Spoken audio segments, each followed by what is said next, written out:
Mesdames et messieurs, bonsoir et bienvenue à ce nouveau débat. Problématique des réfugiés rwandais au Congo est le thème de ce débat. Avec moi pour en parler, Constant Ibarapea, il est politologue. Bonsoir Constant.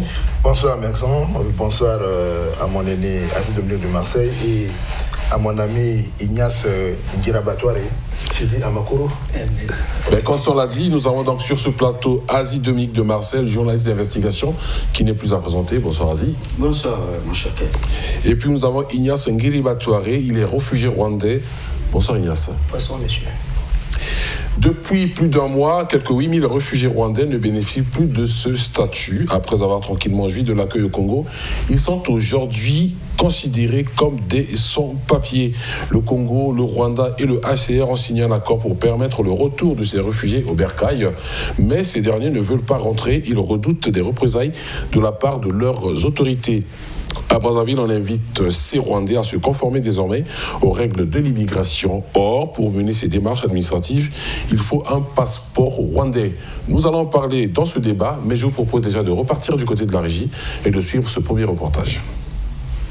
Cet appel lancé par les ex-réfugiés rwandais réunis au sein de l'association Espoir pour continuer de bénéficier de la protection du Congo fait suite à la clause de cessation du statut de réfugié, le Rwanda ayant supprimé les motifs de crainte de persécution, notamment face à l'ethnie Hutu.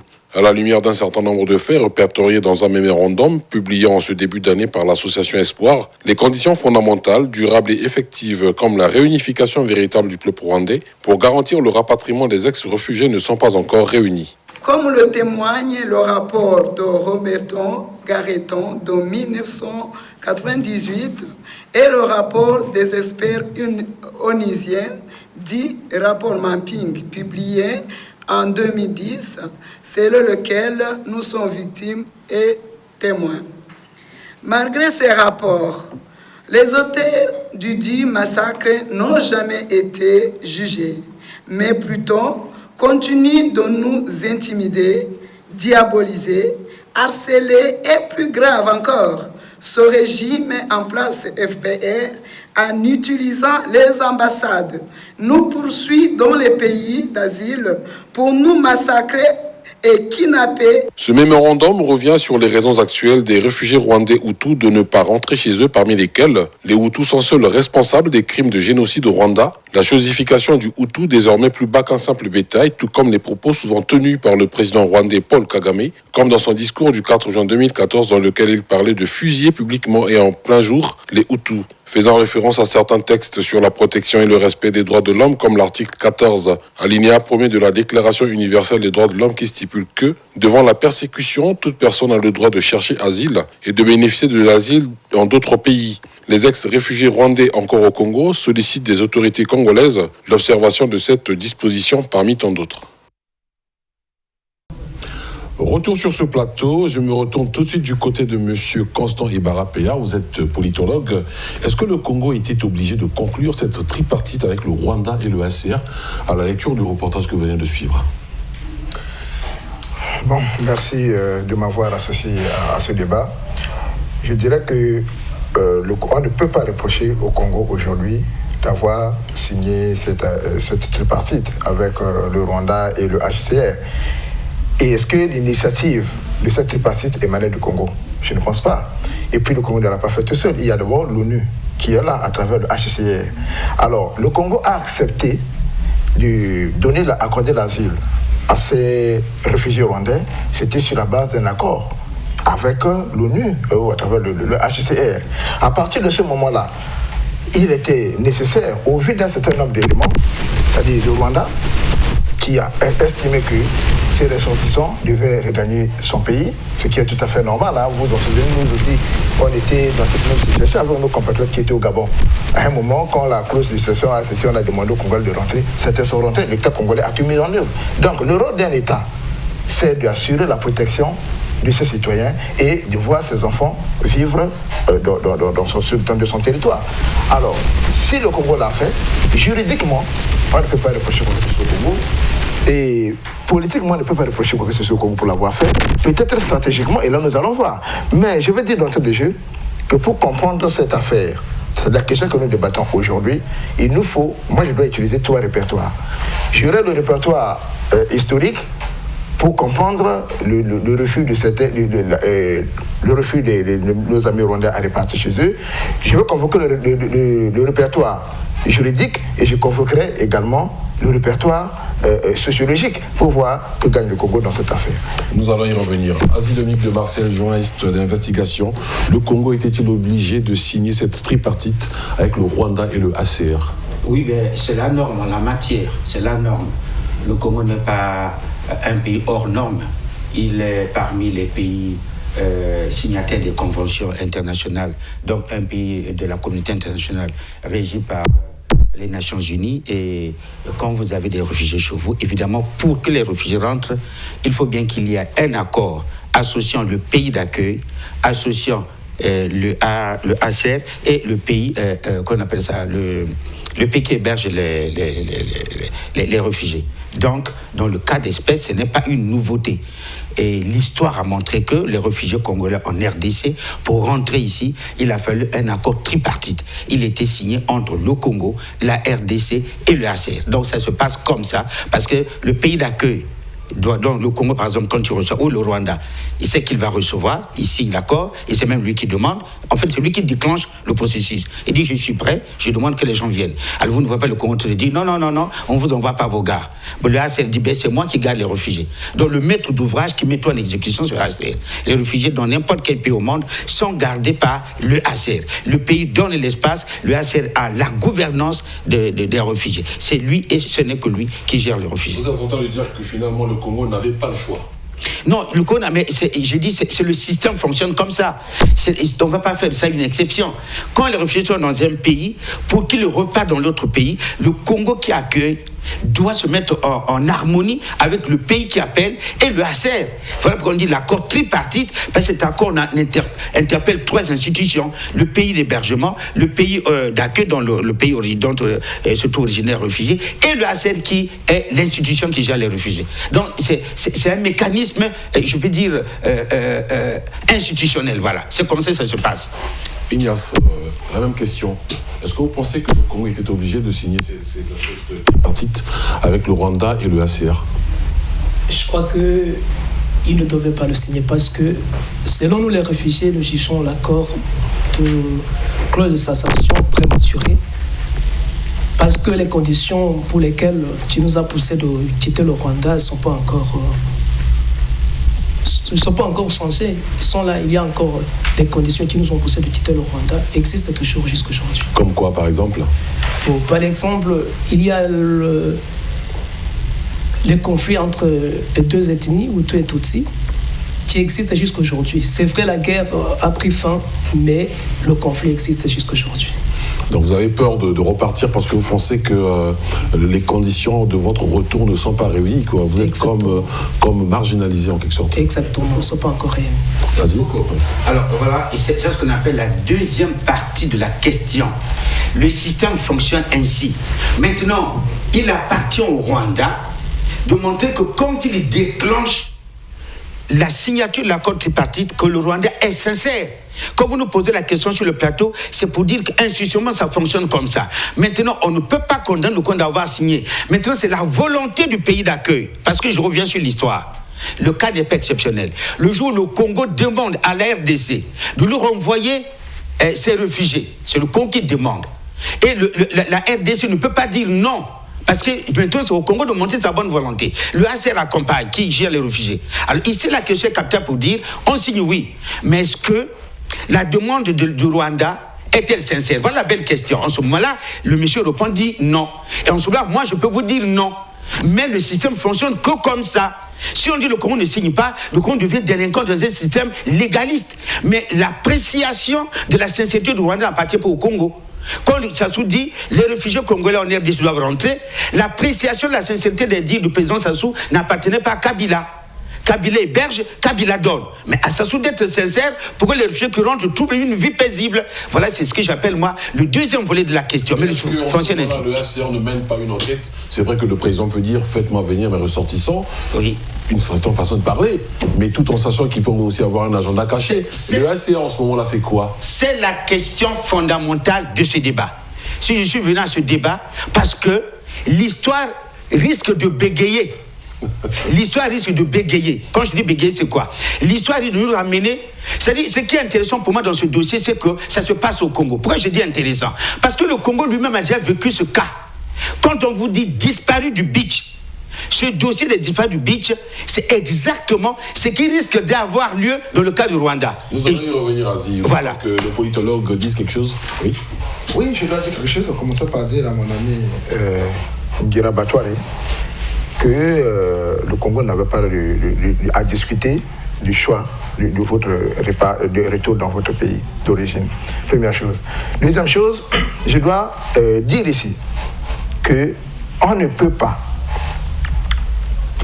juger de la bonne foi du président Kagame sur ce plateau. Pourquoi? Lorsque le président Kagame a demandé que ces restrictions regagnent son pays, ça ne date pas d'aujourd'hui, c'est depuis les années 2010 qu'il a commencé. Et il y a des enquêtes qu'on mène. Et là, c'est le HCR qui est au centre de tout. Parce que les gens là sont au Congo, parce que le HCR a dit, voici j'ai des gens, gardez-moi ces gens-là ici. Et quand ils veulent repartir, c'est le HCR qui, sur la base de certaines enquêtes que le HCR a menées, il a estimé nécessaire que le climat de paix, ou bien la cause qui a fait que ces compatriotes africains quittent leur pays pour se trouver au Congo, la situation est calmée, donc ils peuvent repartir. Maintenant, le problème c'est quoi? Voilà pourquoi j'évoquais l'histoire tout à l'heure. Et c'est sur la base de l'histoire qu'on comprendra pourquoi le président Kagame tient à ce que ses compatriotes repartent et pourquoi ceux qui sont ici ne veulent pas rentrer aussi. Et là, on se situera sur le terrain de l'histoire. Mais à dire que faire un parallélisme entre ce qui s'est passé en RDC et ce qui s'est passé, ce qui va se passer au Rwanda, ça sera lié dans la boule de cristal. Première chose. Je vais évoquer d'autres aspects. Prenons le cas de la RDC. Le cas de la RDC, moi j'ai suivi une ONG de la RDC qui suit ce problème du côté du Congo, qui avait quelque part aussi épinglé la légèreté des autorités congolaises dans la gestion de ce dossier. Et cette légèreté a fait en sorte que nous nous retrouvons dans ce qu'on s'est retrouvé. Mais à la fin, on a vérifié pour dire que certaines personnes qu'on avait qualifiées et taxées de mort là-bas étaient vivants. Mais le Rwanda, à partir de ça, on pourra redresser le tir avec le Rwanda. On dit, bon voilà, vous voulez que ça parte. Nous avons fait des investigations. On s'est rendu compte que le climat de paix est restauré et que les gens peuvent rentrer sans recourir de danger. À partir de ce moment, voilà ce qu'il faut. Et le rapatriement devrait se faire. Je dis devrait se faire. En conformité avec le HCR. Et on organise ce rapatriement-là. Si mes amis rwandais acceptaient de rentrer. Donc ça va pas te faire comme ça. Et puis on va tirer les leçons du passé. Nous avons fait une enquête, nous avons fait des investigations. Nous qui, Congo ou HCR? Non, je ne sais pas la tripartite s'engage. D'abord, en premier lieu, le HCR. Je m'explique, Foucault. Le premier. Une seconde, vas-y, tu auras la parole. Vas-y, Père. La figure centrale dans cette affaire, c'est d'abord le HCR. Parce que c'est le HCR qui demande au Congo d'accorder l'asile aux ressortissants rwandais. Première chose. Deuxième acteur, c'est le Rwanda. En réalité, ça se passe entre ces deux acteurs. C'est vrai que le Congo est là aussi. Maintenant, si le Rwanda veut que ces répartisseurs rentrent, il demande au HCR. Le HCR mène des investigations. Et sur la base de ces investigations, il constate que les gens peuvent rentrer. Alors, à partir de ce moment-là, le Congo fait quoi? Le Congo ne pourra rien faire. Et puis, le Congo ne peut pas dire non, il ne faut pas partir, c'est pas possible. Donc, maintenant, est-ce que nous savons ce qui s'est dit entre le Rwanda et le HCR? Quels sont les éléments qui ont milité en faveur du Rwanda pour que ces réfugiés, le HCR accepte que les réfugiés là repartent chez eux? Voilà la problématique. Si les réfugiés pensent qu'en repartant, ils sont en danger. Bon, écoutez, les réfugiés peuvent le penser. Maintenant, est-ce que les réfugiés, il faut qu'ils produisent les éléments qu'en rentrant chez nous, nous sommes en danger sur la base de tel. Et puis je vais vous révéler une chose, c'est que il n'y a pas que les réfugiés rwandais au Congo. Je viens, j'établis la relation. C'est pour dire quoi? Non, j'ouvre une brèche. Pourquoi? Parce qu'il y a des réfugiés rwandais dans d'autres pays que le Congo et qui certains sont rentrés. Il y avait certains qui sont ici qui sont également rentrés. Donc, voilà les éléments. Vas-y. Voilà, il est rare que je parte un débat avec une documentation. C'est l'une des premières fois. Je peux faire 100 débats et je n'amène pas la documentation. Je rappelle que tu nous as parlé des disparus du BIC. Oui, dans ce dossier, le parallélisme. Le parallélisme, quand je l'ai dit, voilà. Quand j'ai sorti ce bouquin-là sur l'affaire des disparus du BIC, je suis malheureusement l'unique journaliste congolais qui a fait l'enquête sur les disparus du BIC. Je suis parti dans les 3 camps où les réfugiés étaient installés, les réfugiés congolais étaient installés en RDC, au sud de la RDC. Et mon collègue, mon cadet, pose un problème capital, la responsabilité du HCR. Quand je dis que l'histoire risque de bégayer, parce que c'est le HCR qui a la responsabilité de gérer les réfugiés. C'est au vu des enquêtes que le HCR mène pour dire c'est bon, il peut partir. Mais si le HCR joue la politique, parce que j'accuse, je pèse mes mots, je répète, j'accuse le HCR, et je l'ai accusé ici dans le cas des disparus du BIC. Ce HCR qui a déclenché malhonnêtement, je pèse mes mots, il y a le bouquin qui est là, l'affaire des disparus du BIC. Ce HCR qui écrit pour dire attention, on nous a signalé qu'il y a des disparus. Mais mon frère, quand vous lisez ce bouquin, le HCR est complètement compromis. Et quand il a appelé au tribunal, vêtu de son immunité institutionnelle, le HCR ne se présente jamais à des procès. Parce que l'accusation du HCR, c'est quoi? Quand le HCR est en complaisance avec le pays qui rappelle, prenons le cas d'exemple, je ne dis pas c'est le cas, mais un enquêteur se pose des questions. Imaginez Kagame dit, bon, l'histoire au Rwanda est une histoire d'ethnie, et ce n'est pas une histoire d'idéologie. C'est l'ethnie. Or, l'ethnie, on la quitte pas, l'idéologie, on peut la quitter. On était au parti unique, on passe à la démocratie, on change d'idéologie. Mais l'ethnie, on est et on meurt avec. Tant que le colon a cultivé le tribalisme, c'est des tribus des ethnies, voilà. Et c'était le Rwandais n'a vécu sur ça. Chez nous, ça n'existait pas. Hein, on peut être du Nord, on peut être un parti du Sud, on y va. Ici, Hutu et Tutsi, c'est la division totale. Quand les Hutus sont au pouvoir, ce n'est pas les Tutsis. Quand les Tutsis, ce n'est pas les Hutus. Alors, est-ce qu'on peut aujourd'hui guérir ça à la minute? Je ne dis pas que c'est systématique. Guérir ça à la minute. Alors, le HCR qui fait l'enquête, qui dit, vous pouvez rentrer. Imaginez, je prends un exemple. Moi, je me pose des questions. Un enquêteur, c'est ça. Imaginez que d'aventure, Kagame dit, bon, moi, pour régler les problèmes des réfugiés qui sont à travers le monde, qui me gênent, ben, je vais rentrer avec le HCR qui me les envoie. Je les contrôlerai bien. Si le HCR baptise, il triche avec la réalité du droit. Le HCR n'a pas le droit de prendre parti dans ce genre de conflit en faveur d'un pouvoir. Le HCR doit mener une enquête, comme il dit, indépendante, avec des éléments irréfutables de ce que si les gens rentrent, il n'y a pas de problème. Monsieur a demandé depuis, je vous donne la première preuve. Je vous donne la première preuve. Voilà ce document. Ce document, je l'ai déniché à Bruxelles. C'est quoi le document déjà? Ce document, c'est le gouvernement du Rwanda qui interdit à certains Rwandais de rentrer volontairement. Voilà, on ne peut pas demander une chose de son côté. Là, ils le font en Europe. Ce document, il est là. Je vois bien que la caméra met là-dessus. On interdit à ces Rwandais-là qui ont mis leur nom ici de prendre n'importe quel avion. Et donc, ces Rwandais qui sont partis de Paris pour prendre un avion et arriver en Belgique, rentrer chez eux, arriver à l'aéroport, dit vous n'embarquez pas. Nous avons un document de Kigali. Voilà le chercheur. Je fais l'enquête, je tombe sur ça. Je dis, mais attends, il ne faut pas que le Congo prenne la responsabilité d'envoyer déjà la potence. À quoi on joue? Si on interdit aux Rwandais qui sont en France et en Belgique de rentrer, et on autorise à ceux qui sont au Congo de rentrer, il y a 2 poids, 2 mesures. Ce document, ce n'est pas Aziz qui l'écrit. C'est ça l'investigation. 1, 2, 2. Je tombe sur l'enquête élaborée par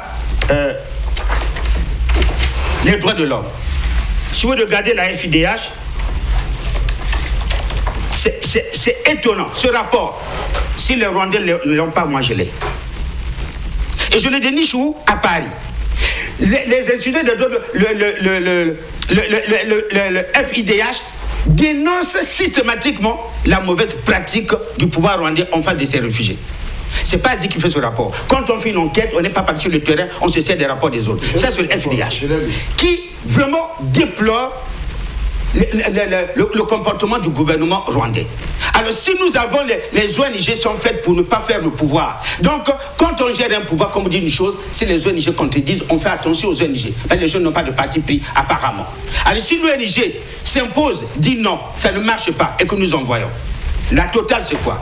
Je ne vais pas vous donner le reste. Il y en a tellement sur cette enquête. La totale c'est quoi? Ici, vous avez la RDC, vous avez l'Ouganda, vous avez le Burundi, vous avez la Tanzanie, qui refusent malgré l'accord parti de rapatrier les réfugiés. le Congo va être le meilleur exemple.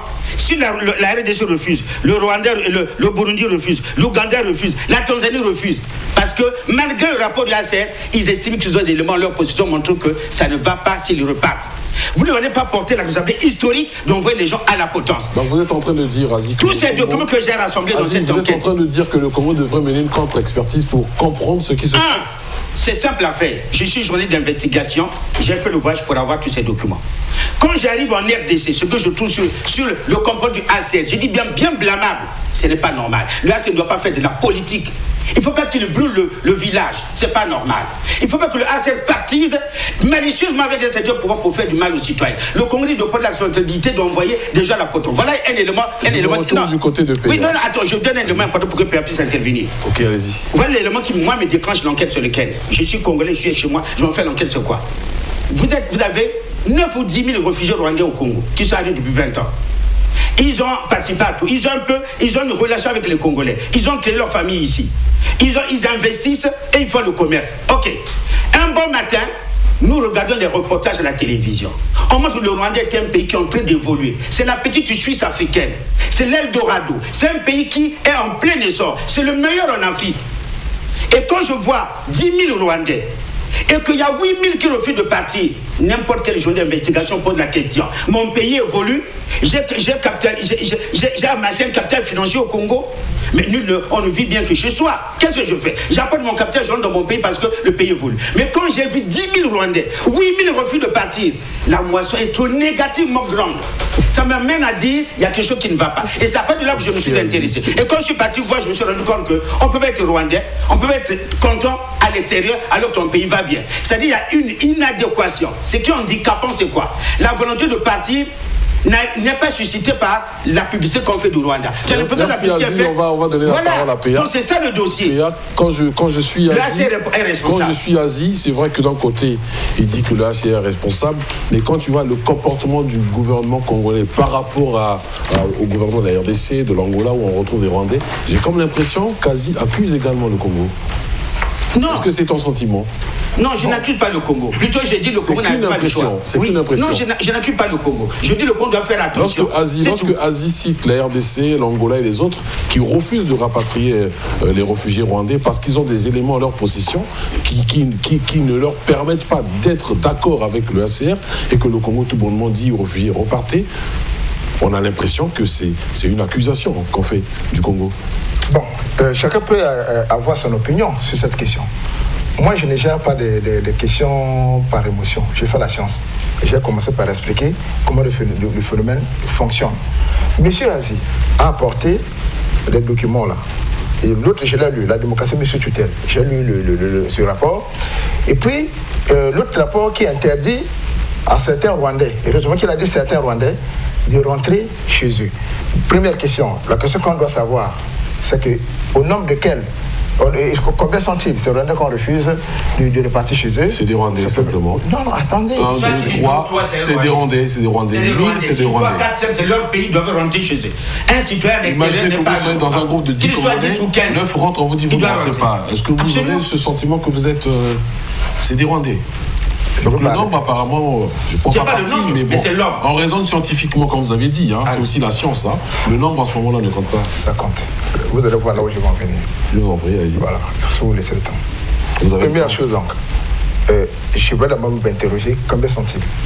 Première chose. Deuxième chose, je vais poser la question, quels sont les griefs qui sont reprochés à ces Rwandais-là? Et à partir de ce moment-là, quand on pourra apprécier que non, les graisses là, c'est superfétatoire, ça ne tient pas, ou bien ceci. Mais n'ayant pas lu ce document, ne connaissant pas combien sont-ils et tout, je ne peux pas m'exprimer sur la question. Maintenant, je reviens. Ce qu'on oublie de dire, c'est que parmi les Rwandais qui sont au Congo, il y a ceux qui ont bénéficié de l'exemption. Je le dis sur le contrôle de M. Ngirabatouare, à mes côtés. Il y a certains qui ont bénéficié de l'exemption, c'est-à-dire après examen de leur situation, on estime que ces personnes, une fois au Rwanda, vont courir le risque d'insécurité et ils ne vont pas partir. Par contre, d'autres, ils ont estimé qu'ils peuvent partir. Là, je suis sur la forme. Maintenant, si vous dites le parallélisme entre le HCR avec la situation en RDC et le HCR avec la situation au Congo, je pense que ce n'est pas la même chose. Pourquoi? Si je comprends bien, j'ai suivi les interventions de M. Aziz sur plusieurs chaînes, ça veut dire qu'en RDC, le HCR a opéré contre le gouvernement congolais. Oui, il a chargé le gouvernement congolais. Oui, exactement. Or, avec le Rwanda, à vous entendre, oui, le HCR travaille en collaboration avec le gouvernement. Pourrait bien travailler. Laissez-moi continuer. Avec le gouvernement rwandais. Laissez-moi. Pourrait bien travailler. Laissez-moi continuer. Laissez-le continuer. Non, j'ai dit pourrait bien travailler. Ok. Je n'affirme pas. Vous aurez la parole, vas-y. Déjà, quand vous mettez en doute la crédibilité de la sincérité de M. Kagame, ça pose problème. De toute manière, je vais arriver. Donc là, monsieur, le HCR, dans le cas spécifique des Rwandais, serait de connivence avec l'État rwandais pour envoyer ces Rwandais qui sont ici à la potence, pour utiliser sa propre expression. Oui. Ça veut donc dire que dans ce cas de figure, on ne peut pas faire le parallélisme entre ce qui s'est passé en RDC et ce qui s'est passé au Congo. Première chose. Deuxième chose, moi j'aimerais que vous avez posé un aspect très important. Vous avez parlé de l'économie et tout, mais ça c'est ce que j'appelais le côté stratégique si le Congo avait raison. Mais ce qu'il faut retenir ici, c'est quoi? Les Rwandais, qu'on a demandé de partir, on ne demande pas que ce n'est pas la seule option.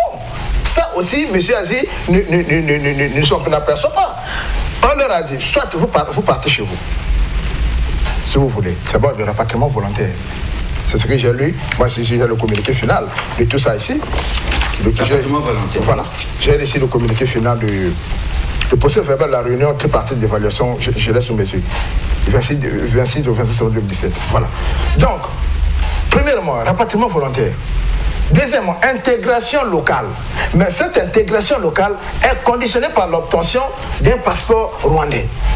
Ça veut dire quoi? On ne vous dit pas de partir automatiquement. On vous dit, nous ne partons pas. Nous sommes au Congo, on est intégré au Congo. Nous avons les enfants qui sont nés au Congo et qui ont déjà 20 ans, qui, du point de vue des droits, bénéficient de la nationalité congolaise. Parce qu'ils sont nés sur le sol congolais. Donc, là aussi, c'est d'autres aspects qu'on n'a pas touché jusqu'ici. Maintenant, s'ils disent, moi j'ai ma femme qui est congolaise, ou bien je me suis marié à un Congolais, ce qui est très rare, je ne pas souvent observer que les femmes rwandaises, et c'est là où je reviens dans l'histoire, vous allez me donner le temps quand on va partir, pourquoi ils ne veulent pas partir, c'est là où je vais revenir. Donc, ils ont le choix. On n'a pas dit vous partez impérativement. C'est pas possible. Vous devez partir. Si vous voulez, vous restez au Congo, l'intégration locale, mais on vous approprie le passeport congolais. C'est sur la base de ce passeport qu'on va leur établir les cartes de séjour, les cartes de Constant, tu auras le temps de poursuivre. Nous allons prendre la pause. Nous allons prendre la pause pour nous permettre également de souffler, de boire un peu d'eau.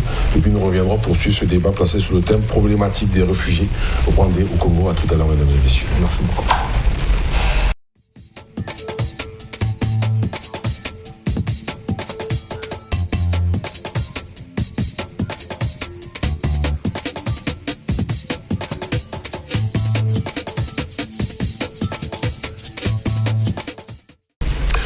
Retour sur ce plateau, nous sommes en train de décortiquer la problématique des réfugiés rwandais au Congo. Constant Ebarapeya, politologue, vous aviez la parole. C'est vrai, tout ce que vous êtes en train de dire, mais il y a quand même 8000 réfugiés rwandais qui ne veulent pas rentrer et ce n'est pas rien. Je suis d'accord. Il y a 8000 Rwandais qui ne veulent pas rentrer. Je soulignais avant la pause qu'on ne demande pas à ce Rwandais-là de rentrer impérativement. Ça, c'est la première des choses qu'il faut retenir. Ils ont l'option de rester au Congo, même tous les 8000, ils ont l'option de rester au Congo s'ils veulent. À une seule condition, ils doivent s'approprier du passeport rwandais. Et ça, c'est le Rwanda qui impose. Mais attends, à partir du moment où le statut de réfugié a été retiré, ils vont rester comment? Des apatrides dans notre pays? C'est ça la question. L'illégalité dans le retrait du statut. C'est là où intervient l'histoire. Oui. Vous savez, moi je suis joué d'investigation. L'illégalité dans le retrait du statut. S'il vous plaît. Et quand le statut est retiré, vous avez un passeport des Nations Unies. Il y a des réfugiés qui voyagent avec un passeport qui n'appartient pas à un État. Et on peut faire pour le cas du Rwandais. Parce que le danger, c'est lequel? Vas-y, il y a Constant qui parle. Vous aurez le temps de parler. Sinon, on ne s'entend pas. Allons-y. Ok, je vous en prie. Alors, Constant. Mais je vais dire à mon grand frère, le débat c'est l'échange. Il faut vous écouter l'autre, grand frère. Oui. Ça ne passe pas comme ça. Bon, je disais ceci, la chose suivante. À partir du moment où vous n'avez plus le droit, vous n'êtes plus reconnu comme réfugié, à partir de cet instant, vous devez avoir des papiers d'un État. Maintenant, qu'est-ce qui se passe dans le cas d'espèce? Monsieur Aziz nous parle de l'histoire du passeport international. Vous savez, cette histoire commence même avant la Première Guerre mondiale. Laissez-moi venir. Non, faut pas. Restons dans le débat. Oui, mais... N'allons pas chercher le passeport international. Restons dans le débat. Alors, ce que je voudrais dire, je l'ai dit dans mon introduction, c'est pour Constant Ebara Peya. À Brazzaville, on invite ces réfugiés rwandais à se conformer désormais aux règles de l'immigration. Lorsqu'on parle des règles de l'immigration au Congo, on a comme l'impression que Brazzaville et Kigali parlent le même langage. Bon. Donc pour qu'ils soient chez nous, il faut qu'ils aient un passeport rwandais. Ça, c'est le point de vue de droit. Donc des deux côtés, ils n'ont pas le choix. Ça, c'est du point de vue de droit.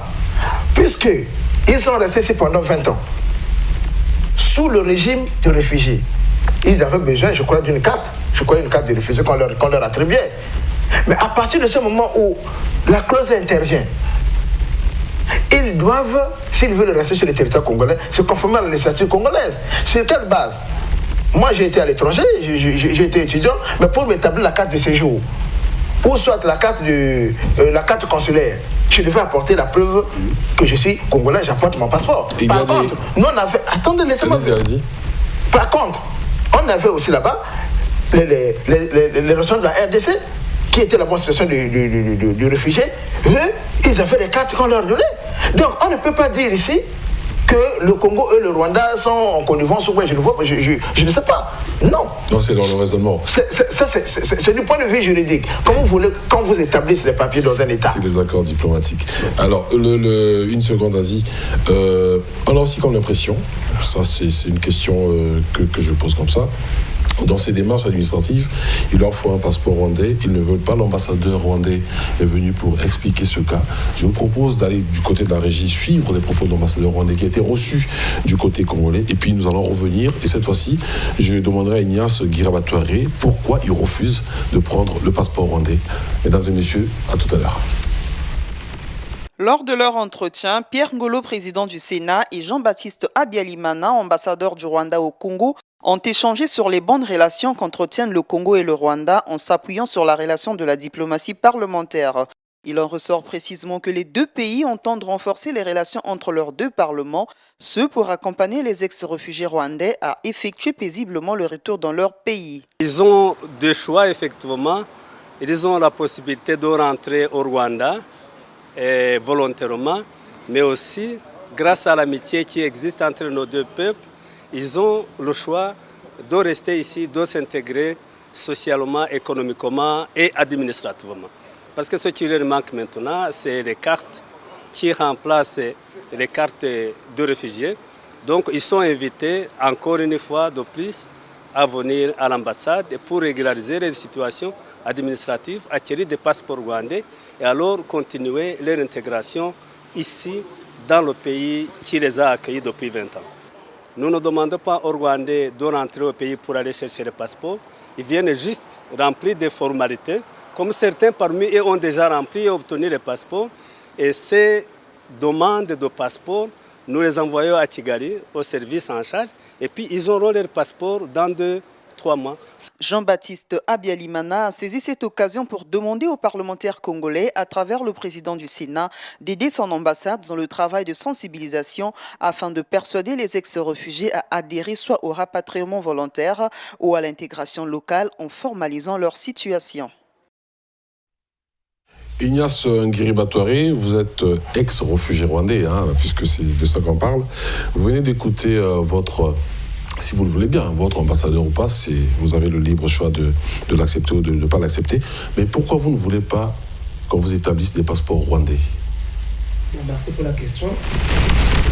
Je viens d'écouter ce que l'ambassadeur du Rwanda vient de dire. Mais nous ne voulons pas prendre le passeport rwandais. Pourquoi? C'est parce que nous ne voulons pas tout simplement repartir au Rwanda le moment où il n'y a pas encore le changement. Parce que nous avons nos raisons fondées qui nous ont poussé de quitter le Rwanda. Mais l'ambassadeur, il dit que vous pouvez aller à l'ambassade, vous établir les passeports rwandais et puis rester au Congo. On ne vous demande pas de repartir. Mais c'est l'ambassade du Rwanda. Parce que nous savons que lorsqu'un réfugié rentre en contact avec l'ambassade de son pays, il perd automatiquement son statut de réfugié. Vous l'avez déjà perdu, monsieur? Non, on n'a pas encore. Ça, c'est vous qui le dites. Même nous croyons que nous sommes encore les réfugiés. Bon, sur quelle base juridique vous considérez comme... c'est moi qui pose des questions quand même. Hein. Non, c'est important. C'est quand même moi qui pose des questions. Alors, Ignace, tu te considères toujours comme réfugié rwandais, alors que le statut est perdu. Comment je explique ça? Bon, même si au Congo, on nous dit que le statut est perdu, mais je ne crois pas. Parce que je sais que les raisons qui ont fait que je puisse quitter le Rwanda existent. Aussi longtemps que ces raisons subsistent, je reste réfugié, qu'on le veuille ou pas. C'est la raison pour laquelle nous croyons qu'il y a, selon la convention de l'OIA, on dit que si un pays qui a accueilli les réfugiés, il voit que les réfugiés deviennent un fardeau pour son pays, il peut faire la paix à d'autres pays de la communauté, directement ou indirectement, pour qu'ils puissent partager ce fardeau. Donc, pour nous, nous croyons que nous sommes encore les réfugiés. Le moment où Congo verra qu'il n'arrive plus à nous supporter, donc il va faire ce que demande la convention de l'OIA. Et puis je rappelle que vous parlez également, puisque nous étions à votre conférence de presse, sur la base de la Déclaration universelle des droits de l'homme, en son article 14, alinéa 1, qui dit que si vous ne vous sentez pas à l'aise chez vous, vous avez le droit de rechercher l'asile, soit ailleurs ou dans d'autres pays que le pays où vous êtes. Donc sur cette base, on peut considérer que vous êtes réfugié. Asie. Oui, Foucault, vous savez, j'ai en face de moi un réfugié rwandais et j'ai en face de moi un sociologue. Moi, je rejoins un journaliste. Le journaliste, c'est des points d'ombre. Quand on met une enquête journaliste, ce sont des points d'ombre qui vous intéressent. Je vous ai dit, je suis tombé sur l'enquête. Quand j'ai vu le Rwanda, quand je vois le Rwanda, c'est un pays qui émerge, qui fait beau vivre, qui est présenté comme tel. Mais quand je vois les citoyens rwandais, le cas du Congo, 10 000, 8 000 refus de partir, n'importe quel journaliste arrête, va faire l'investigation. Il y a quelque chose qui ne va pas. Alors, un pays, voilà. Et ce qui ne va pas, c'est quoi? Alors, quand je regarde, je me dis, bon, je ne peux pas avoir le droit. Là, je ne peux pas aller au Rwanda, maintenant faire l'enquête parce qu'il me faut beaucoup d'éléments. Mais je m'inspire des rapports des autres. Je tape sur le rapport des ONG. Je tape sur le rapport, l'audition des Rwandais, que j'ai beaucoup interrogé, ceux qui sont réfugiés ici, avant de faire l'enquête. Je connais une grande communauté rwandaise en Europe. Par mes voyages en Europe, je rencontre cette communauté, je profite d'une mission pour en faire une double. Et j'ai ces documents importants qui vous remercie, Asie. Nous vous connaissons, venus du Congo, vous êtes renseignés. Voilà par exemple, c'est un document. Nous voulons rentrer au Rwanda parce que, entre nous, il y en a qui veulent participer à l'élection présidentielle. On nous a empêchés d'embarquer. Quand j'ai ce document, il est là authentique, écrit et délivré par les aéroports. Ce document, moi, ma journaliste a dit il y a quelque chose qui ne va pas. Le journaliste d'investigation, lui, c'est pas la parole des gens. Il prend ces termes, je garde. Quand je prends le rapport de la FIDH, ce rapport, la FIDH a fait un rapport avec des éléments sur le terrain qui contredisent. Quand je prends le rapport, l'enquête de France 24, où ils sont partis jusqu'au Rwanda, l'enquête France 24 condamne un petit peu le pouvoir de Kigali. J'ai ces éléments avec moi. Je commence à me prononcer après des éléments parce que je n'ai pas été sur le terrain. Quand on n'est pas sur le terrain, on prend les rapports des autres, on regarde. Le cas des Rwandais aujourd'hui, c'est que quand on dit on vous a retiré le statut, et moi je l'ai dit pour la question de savoir, le statut on le retire à quel moment? Est-ce que dans l'enquête qui permet de retirer le statut, a-t-on associé les concernés? Alors que la loi dit rapatriement volontaire. Mais si c'est volontaire, vous avez retiré le statut sans leur accord. Le volontariat est où? Le retrait des statuts égal embarqué. Mais si le retrait des statuts les embarque, parce que non, égal embarque pour ceux qui veulent partir, égal est resté ceux qui veulent intégrer. Je parle ici de ceux qui veulent partir. Je dis mon enquête a porté pas sur ceux qui veulent rester. Quand ils restent, ils sont en vie, ils sont tranquilles. Mais ceux qui partent, pourquoi refusent-ils? Je répète que je parle de ceux qui ne veulent pas partir. Alors, ils veulent partir, ils doivent être volontaires. Mais vous leur retirez le statut, ils ne sont pas volontaires. Il y a contradiction entre retirer le statut et le volontariat. Le volontariat, c'est que nous sommes tombés d'accord, nous partons. Aucun accord ne dit on vous rapatrier par la force. Volontaire. Et que dit le terme volontaire du point de vue du droit? Vous dites volontaire et vous retirez sans leur consentement. Il y a contradiction entre le retrait et le volontariat. Je veux qu'on me contredise sur ce point. Maintenant, je félicite le Rwanda qui met à la disposition des Rwandais un passeport pour qu'ils puissent faire leur intégration. Voilà la deuxième partie. On ne fait pas l'amalgame. Je suis précis. Ceux qui sont ici, je dis à l'ambassadeur félicitations. Je ne peux pas accuser Kagame. Je n'ai pas compétence et qualité parce que je n'ai pas fait l'enquête. Mais le FIDH accuse Kagame, mais la presse accuse Kagame, les droits de l'homme accusent Kagame. Je me sais déjà vous dire attention, ces éléments à ma possession m'amènent m'amène à tirer l'attention sur les autorités du Rwanda. France 24 est une télévision qui est partie au Rwanda, c'est une télévision rwandaise. La FIDH est une institution internationale qui met des enquêtes, beaucoup de rapports, mais qui ne vont pas en faveur du Rwanda. Alors, je termine en disant. Une question, Asie. Oui. C'est vrai que tu le dis comme ça, mais concrètement, qu'est-ce qui se passe au Rwanda? Non, je me dis concrètement, quand je lis ces rapports. Quand vous lisez ces rapports, c'est comme tu me dis, voilà les la gens question. sont fusillés, les rapports disent quoi? Ils disent ceux qui ne sont pas les clés au pouvoir aujourd'hui, le conflit pour lequel ils se sont séparés n'a jamais été résolu. La rancœur reste à l'intérieur. C'est parfois pas Kagame qui vous achète à la machette, c'est parfois le copain Hutu-Tutsi qui est à côté. C'est pas parfois contrôlé par Kagame. Parce que le problème ethnique n'est pas un problème d'idéologie, c'est un problème, vous mourrez avec. On est Hutu, on meurt Hutu. On est Tutsi, on meurt Tutsi. Mais si on est divisé par Hutu et Tutsi, pour rassembler les deux camps, ce n'est pas en 20 ans. La colonisation a duré et aujourd'hui nous avons 50 ans d'indépendance, les pays ne se sont jamais remis. Donc on ne peut pas concilier un peuple divisé tribalement en 20 ans de Dieu. Ou non, on a eu cette déclaration pour dire, bon maintenant vous enlevez le statut de réfugié, repartez chez vous.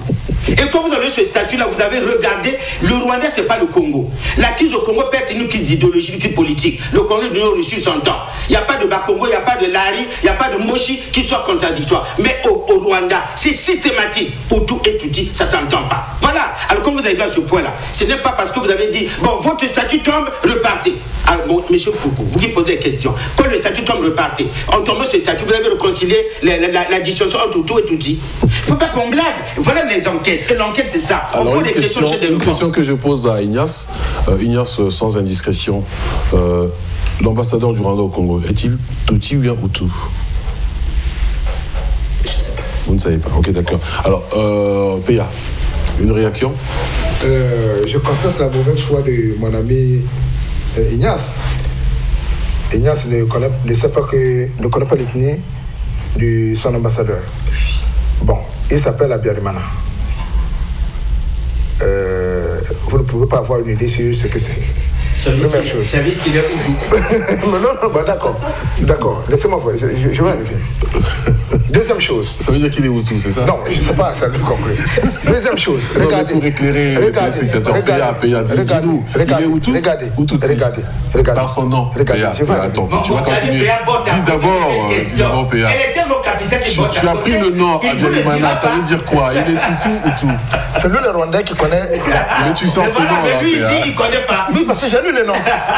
Il s'appelle Abiyarimana. Okay. Donc, son nom est de consonance Hutu parce que le président qui est tué, Abiyarimana, et serait Hutu, c'est ça, non? Le président qui est. Non, c'est pas ce. Bon, c'est pas ce. Les noms rwandais sont les noms significatifs. Voilà. Que ce soit les Tutsis ou que ce soit les Hutus, ils peuvent porter le nom de Abiyarimana. Monsieur Ignace, les informations dont j'ai à ma position renseignent que l'ambassadeur du Rwanda au Congo est Hutu.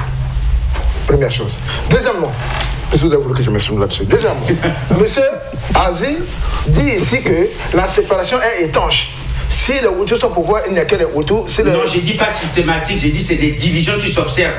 C'est tout. Je vous apprends que pendant que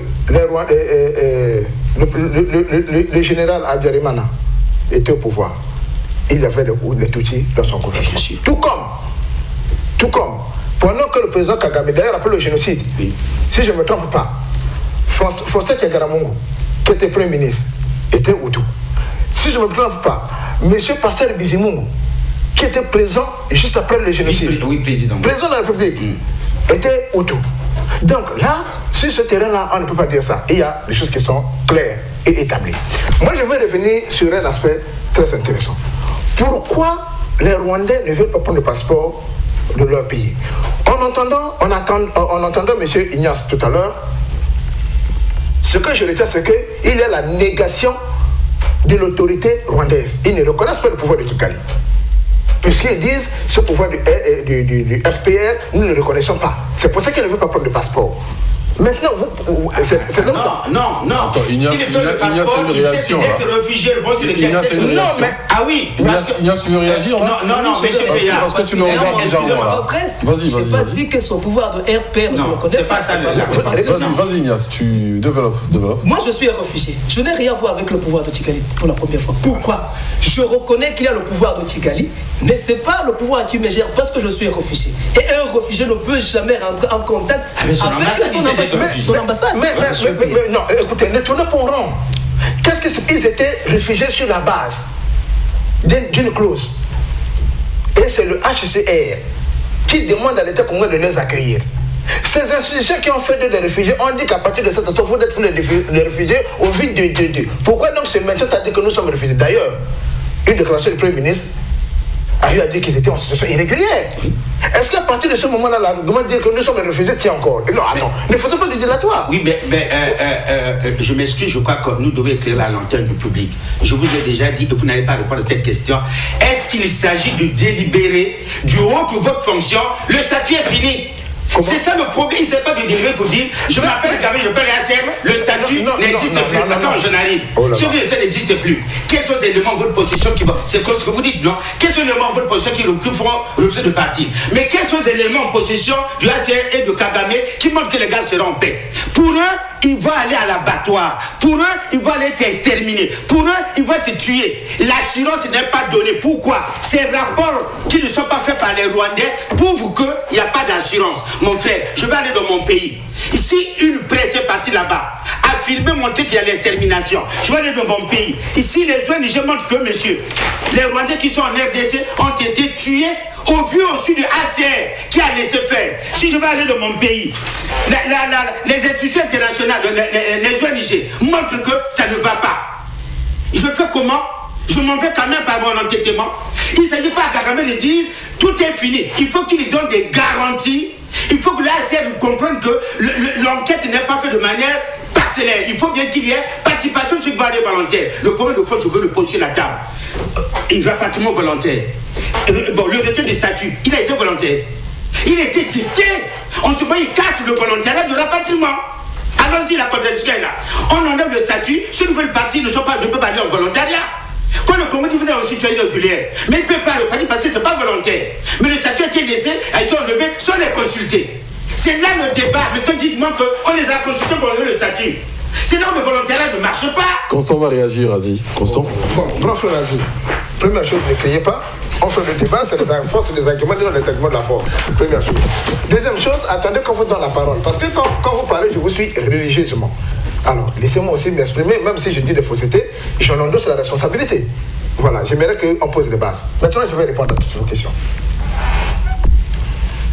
Vous avez dit quels sont les éléments en ma possession qui disent... Non, on peut se dire ACR et du président Kagame pour enlever le statut. Il faut le laisser parler. C'est ça, je n'ai pas dit en votre position, non, parce qu'il se trompe. C'est pas grave. Voilà, donc c'est pas j'ai dit. Qu'est-ce qui montre à Kagame que tout est bon, on peut rentrer. Vous aurez le temps de le corriger. Voilà, c'est ça. Quand vous aurez la parole.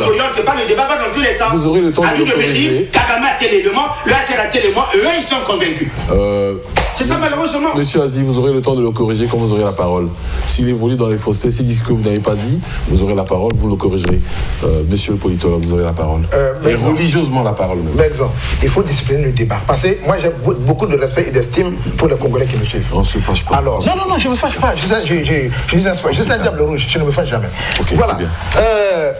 J'ai sous mes yeux le communiqué, le procès verbal de la réunion tripartite d'évaluation de la feuille de route issue de la réunion tripartite ministérielle Rwanda-Congo HCR du 4 avril 2017 à Kigali.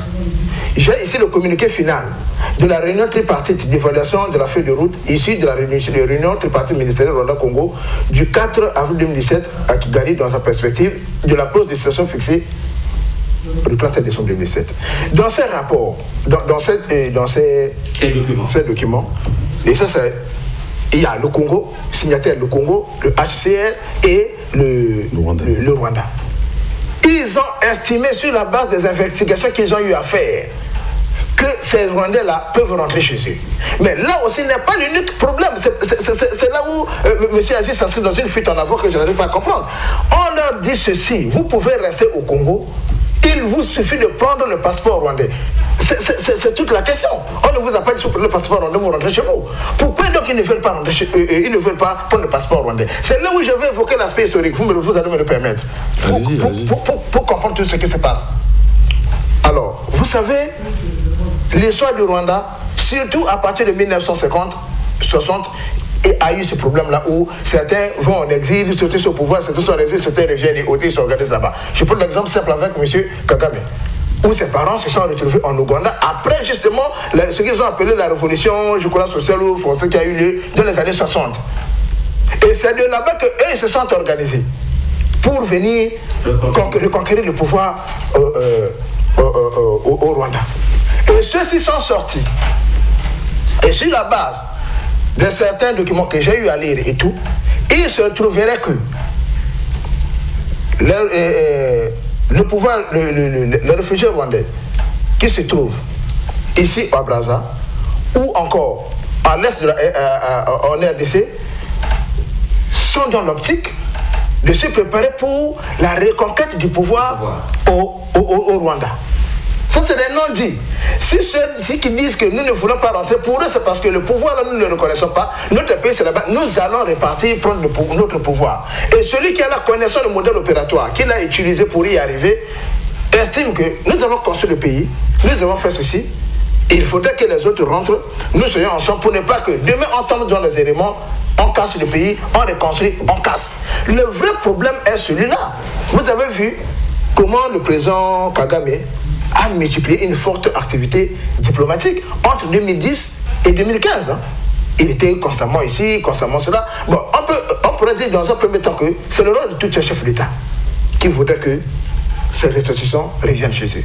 Mais il y a le deuxième aspect, c'est cet aspect historique, cette problématique historique qui s'inscrit dans les trajectoires politiques de l'État rwandais, où cette conflictualité qui se pose entre les deux groupes entités sociologiques qu'on appelle Hutu et Rwandais. Alors, j'anticipe sur cette question, parce qu'il nous reste 4 minutes. Finalement, à t'entendre parler, comment peut-on régler cette situation? La question des réfugiés rwandais deviendrait-elle un jour une épine dans les relations entre les deux États? À t'entendre parler. Pour moi, la question est simple. Mais nos amis rwandais, ça c'est moi qui le pense, je ne parle pas de l'État congolais parce que je n'ai pas la compétence. C'est moi, Constant Ibara, qui pense la chose suivante. Le politologue. Voilà.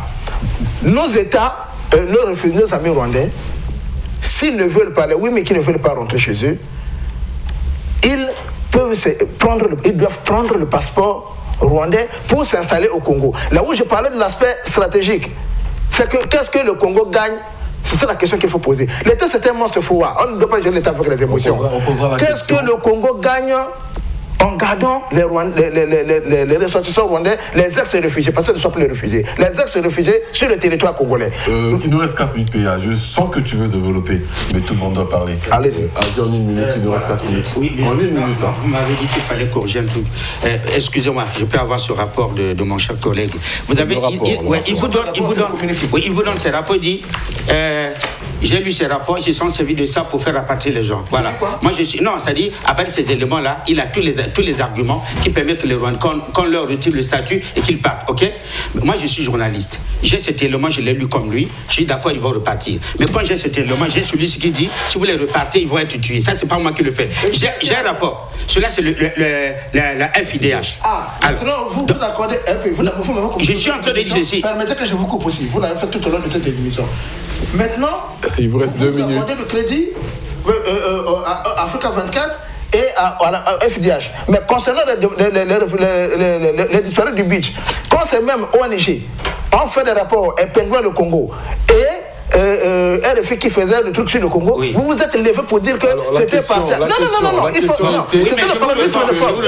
aujourd'hui, ils sont devenus crédibles. D'accord, mais je vous le parle. Est-ce que cette question devient une épine pour ne pas dissocier entre les deux pays? Oui, écoute, pour ne pas noyer le poisson, il faut mettre le point sur les excuse-moi. La question des réfugiés rwandais sera-t-elle une épine dans les relations entre les deux pays? Non, j'ai dit non. Oui ou non, parce qu'il nous reste 30 secondes. Oui ou non? Le dossier est tellement important. Monsieur Père doit comprendre que un journaliste, il se base sur les rapports qu'il a. Moi, j'ai pris au Rwanda, j'ai ce rapport, j'ai celui-ci. Donc, quand il faut le problème, que ça peut gâcher les relations entre le Congo et le Rwanda? Non, j'ai dit non. Tout ce qu'il faut faire, c'est que le Congo peut trouver les moyens de résoudre ce problème. Parce que nous, les réfugiés, non seulement par rapport à ce que M. Assis avait dit, nous avons même les témoins qui ont été sensibilisés, les Rwandais qui ont été sensibilisés pour repartir au Rwanda. Ils sont repartis volontairement. Ils ont été persécutés, ils sont revenus actuellement, sont les demandeurs d'asile. Ce qui veut dire que nous ne pouvons pas prendre le passeport rwandais parce que le prendre, c'est être toujours sous l'autorité et sous contrôle de son pays et de son gouvernement. Merci beaucoup. Bien sûr. L'émission est finie, cher monsieur. En télévision, c'est le temps. Je ne peux pas attendre. Je ne peux pas attendre. L'émission est finie. En télévision, c'est le temps. Mesdames et messieurs, nous allons y revenir dans d'autres émissions. J'avais eu le plaisir d'être sur ce plateau avec monsieur Constant Barapéa. Il est politologue. Merci d'avoir accordé votre temps à cette émission. Et puis Asie Dominique de Marseille qui dit toujours oui, même s'il est à Paris, il reviendra parce que je t'invite. Tu viens. Merci beaucoup, Asie. Et puis Ignace Ngira Batouari, c'est bien cela. C'est la prononciation. Réfugiés rwandais. Oui. Problématique des réfugiés rwandais au Congo. Vous avez compris avec ce débat que la solution c'est pas aujourd'hui, c'est peut-être pas demain, mais c'est peut-être après-demain, ou que la solution est déjà là, mais que les uns et les autres ne veulent pas accepter cette solution parce que ça n'arrange ni l'un ni l'autre. Mesdames et messieurs, le débat se poursuivra dans les jours à venir. Merci.